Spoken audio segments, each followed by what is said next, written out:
getting into that question as well, I've been asked what are my thoughts on VARs in football, video assistants, refs.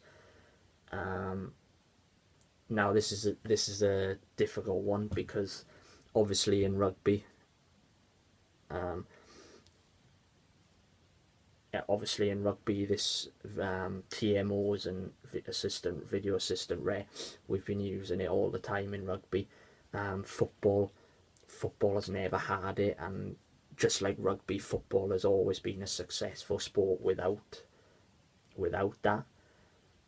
I mean, I think one area where it would benefit football would be, if would be to double check whether the ball has crossed the line, if it's a close one, or where the players have dived or that kind of thing. I mean, there was one instance this week or last weekend where Lionel Messi scored a goal in La Liga, or should I say scored, and it crossed the line by a long way, and somehow the referee missed it. So, I mean, I can understand people calling for it. I mean, personally, I think it would be a good thing.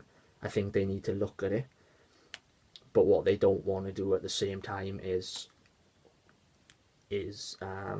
slow the game down, because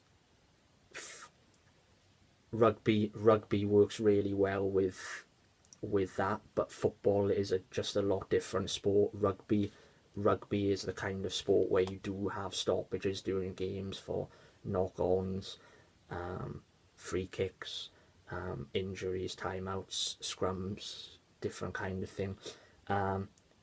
Football is generally a much faster, quicker paced game, and I think what you want to have a look at it, but you don't want to ruin the pace of the game. So I think I would say it's something they can look at, but they need to be very, very careful how they implement the changes so that it doesn't ruin the game, really. So, but again, to use the situation of Northern Ireland, I think one area where it would help would be, cutting down on the amount of times teams have suffered through incorrect decisions and bad terrible decisions on the referee's part that can't be changed. So, I mean, VARs in football, I mean, that's the one area I think where we could we we could make a difference. But I think you've got to be very, very careful of how you go about it, how you implement things, and you don't want to ruin the game, the pace of the game. This question was sent in by a very bit of banter from a mutual friend of mine from through me and James from running. Where should Wales football fans go on holiday this summer?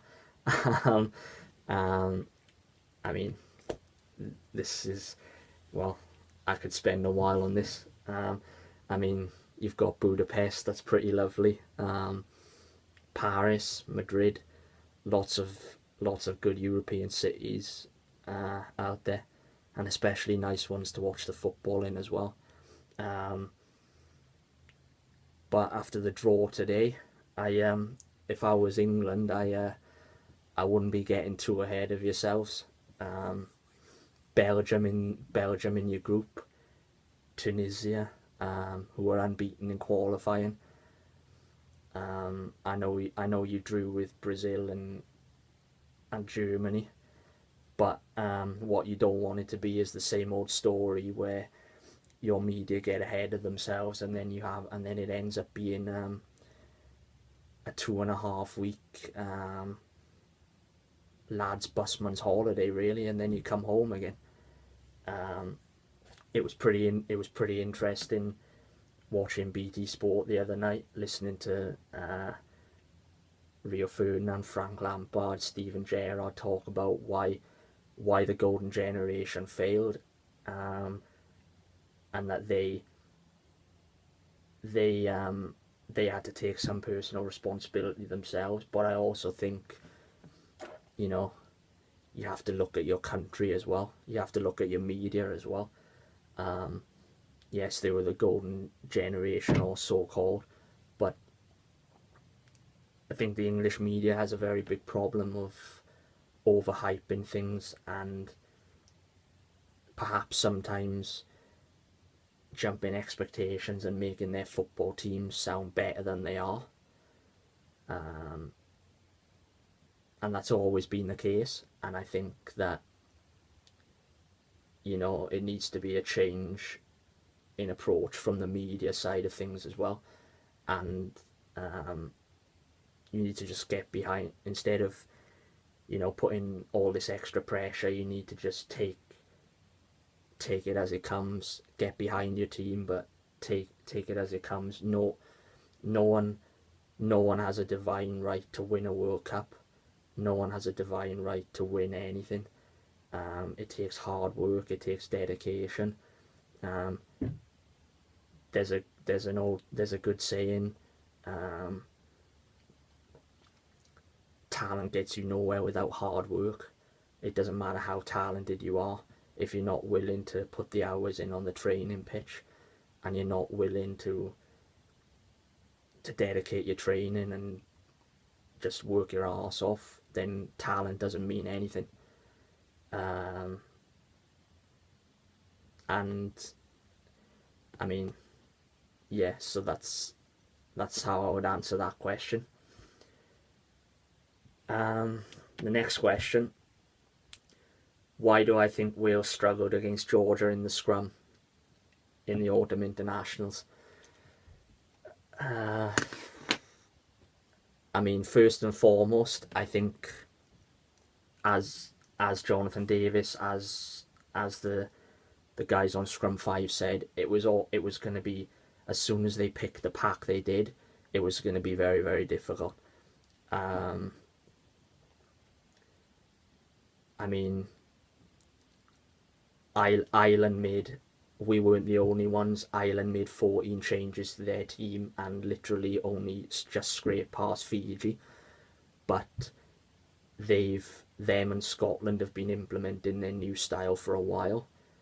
And I think with us being so new to it, I think it would have helped. I mean, don't get me wrong, we won in the end, that's all that matters. With an understrength team, but I would have liked to have seen him not make so many changes and keep quite a few of the other players in for the Georgia game. I think Rhys Priestland played really well. People rave about him at Bath, and I think yet again Rhys Priestland was on the wrong side of, you know, he played well, but because he had